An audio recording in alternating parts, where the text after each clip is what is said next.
Hello guys, तो मैंने कल आप लोगों को पढ़ाया था सेल का इंट्रोडक्शन लेक्चर। तो आज हम आगे आपको बताने वाले हैं उसी के आगे का लेक्चर, आगे का पार्ट।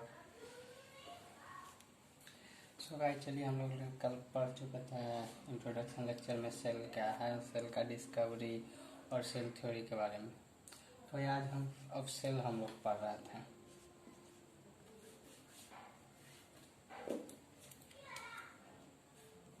सेल पढ़ रहा था तो सेल तो हम लोग पढ़ चुके थे। तो सेल का गाइज अब हम लोग पढ़ते हैं सेल का बेसिक ऑर्गेनाइजेशन। सेल किस किस से बना हुआ, सेल का स्ट्रक्चर जनरल वे में हम लोग जानना चाहते हैं। तो सेल जितना भी सेल है वो सेल बना हुआ है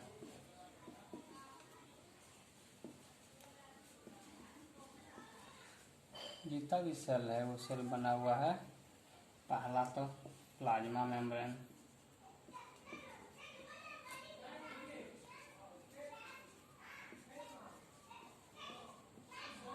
प्लाज्मा मेम्ब्रेन। दूसरा जो है सेल बना हुआ है प्रोटोप्लाज्म से, प्रोटोप्लाज्म, जिसको हम एक और नाम से जानते हैं, जिसको हम लोग कहते हैं साइटोप्लाज्म, प्रोटोप्लाज्म या साइटोप्लाज्म। और इसमें ऑर्गेनल्स है, सेल का एलिमेंट्स है, जिसको हम लोग राइबोसोम कहते हैं, राइबोसोम्स। और सेल का जो सबसे मेन होता है वो जेनेटिक मटेरियल होता है। क्या होता है? Genetic material. तो भाई इन सब चीज़ों से सेल हमारा बना हुआ है। तो सबसे पहले इसमें आते हैं प्लाज्मा मेम्ब्रेन। तो प्लाज्मा मेम्ब्रेन गाइस, तो प्लाज्मा मेम्ब्रेन है, तो प्लाज्मा मेम्ब्रेन क्या है? तो ये जो सेल का है बाउंड्री,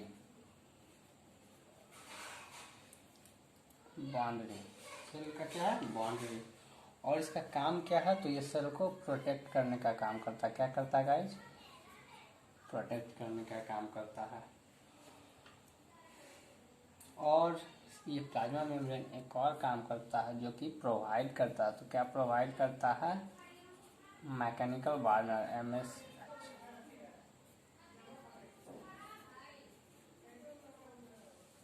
तो ये हम लोग को जनरल इंट्रोडक्शन प्लाज्मा मेम्ब्रेन के बारे में, सॉरी, प्रोटोप्लाज्म या साइटोप्लाज्म। तो ये क्या है? ये सेमी फ्लूइड लिक्विड है। ये मीन का सेमी फ्लूइड, फ्लूइड नहीं है, सेमी फ्लूइड है। मीन्स ना सॉलिड है ना लिक्विड है, सेमी में है। मीन्स जस्ट लाइक कोलॉइड्स हम लोग कह सकते हैं।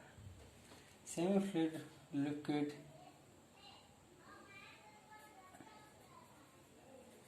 सेमी फ्लूइड लिक्विड है जो कि कहाँ होता है? सेल में होता है लिक्विड, जो कि घिरा हुआ होता है, इनक्लोज्ड बाई, इससे प्लाज्मा मेम्ब्रेन से। किससे गई? प्लाज्मा मेम्ब्रेन से। जैसे आपको बताऊं तो ये सेल है, ये सेल का प्लाज्मा मेम्ब्रेन है। और ये सेल का जो प्लाज्मा मेम्ब्रेन है इसको हम लोग क्या कहेंगे? Plasma membrane.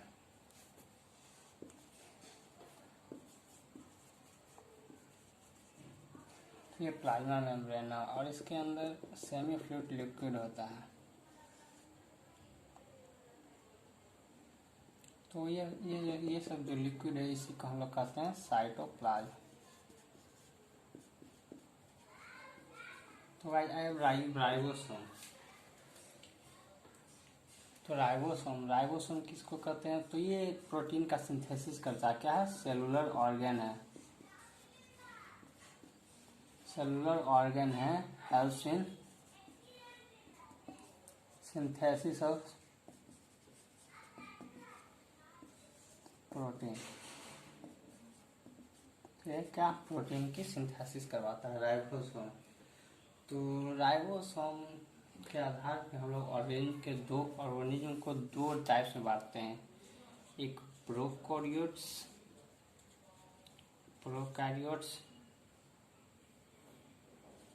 और दूसरा यूकैरियोट्स। तो प्रोकैरियोट्स और यूकैरियोट्स में सिर्फ एक ही अंतर है कि प्रोकैरियोट्स में 70S का राइबोसोम होता है और यूकैरियोट्स में 80S का राइबोसोम होता है। और ये राइबोसोम इस S stand for Svedberg. Svedberg ये डेंसिटी का यूनिट है। और चौथा आते हैं जेनेटिक मटेरियल। जेनेटिक मटेरियल किसको हम कहते हैं? न्यूक्लियस को। किसको? जेनेटिक मटेरियल न्यूक्लियस को। तो ये क्या करता है? कंट्रोलर ऑफ द सेल और मेड अप ऑफ डीएनए, और ये डीएनए का बना हुआ होता है। तो गाइस आप एक मिनट रुकिए, मैं सारे को एक मैनर्ड वे में लिख देता हूँ, आप स्क्रीनशॉट ले सकते हैं या फिर आप इसको लिख सकते हैं। तो आइए गाइस हम लोग इसको अच्छे से लिखते हैं। तो हम लोग बेसिक ऑर्गेनाइजेशन ऑफ सेल का जो 4 पार्ट होता है उसको हम लोग लिख लेते हैं। तो सबसे पहला था, क्या था? Plasma membrane. तो प्लाज्मा मेम्ब्रेन में, अरे कैमरे में नहीं आ रहा। ओके, पहला था प्लाज्मा मेम्ब्रेन। क्या था? Plasma membrane. तो प्लाज्मा मेम्ब्रेन मैंने आपको बताया है, ये क्या है? Boundary of the cell. इसके बारे में दूसरी चीज़ क्या मैंने बताया कि प्रोटेक्शन का काम करता है। क्या करता है? Protects cell. और तीसरा क्या है? प्रोवाइड क्या करता है? मैकेनिकल वार्नर। तो मैकेनिकल वार्नर प्रोवाइड करता है। तो पहला हम लोग प्लाज्मा मेम्ब्रेन पढ़े, प्लाज्मा मेम्ब्रेन के बारे में इतना चीज़ पढ़े थे। और दूसरा हम लोग पढ़ रहे हैं प्रोटोप्लाज्म या साइटोप्लाज्म। क्या पढ़ रहे हैं? प्रोटोप्लाज्म या साइटोप्लाज्म। प्रोटोप्लाज्म या साइटोप्लाज्म। तो प्रोटोप्लाज्म में हम लोग क्या पढ़े थे कि एक सेमी फ्लूइड लिक्विड है। कौन सा लिक्विड है? सेमी फ्लूइड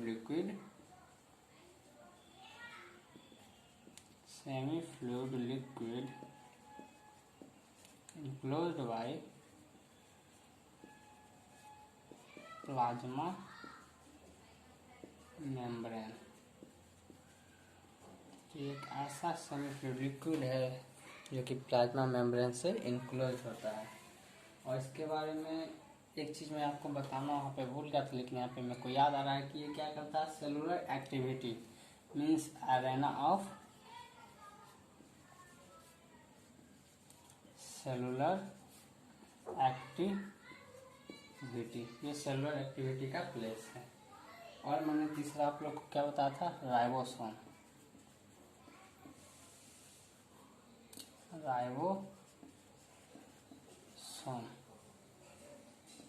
तो राइबोसोम के बारे में क्या बताया था कि ये प्रोटीन सिंथेसिस। तो ये ऑर्गेनेल, सेलुलर ऑर्गेनेल है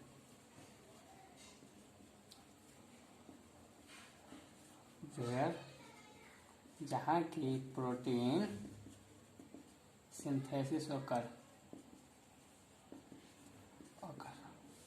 गाइस आज इस वीडियो में आपको ज़्यादा टाइम लग रहा है, लेकिन मैं कोशिश करूँगा अगले वीडियो में मैं पहले से लिख के रखूँ ताकि आपका टाइम थोड़ा बचे। तो इसके लिए थोड़ा सा सॉरी चाहूँगा। जेनेटिक मटेरियल क्या है ना, फील आता है साथ में लिखने में। जेनेटिक मटेरियल, तो जेनेटिक मटेरियल के बारे में मैं क्या बताया था कि कंट्रोलर ऑफ सेल होता है। क्या होता है? Controller of cell. और इसके बारे में एक और क्या बात होती है? तो ये बना किस चीज़ से होता है? जेनेटिक मटेरियल है तो बना किस चीज़ से होता है? तो बना होता है डीएनए से। Made up of DNA. यही गाइस, यही होता है जेनेटिक मटेरियल।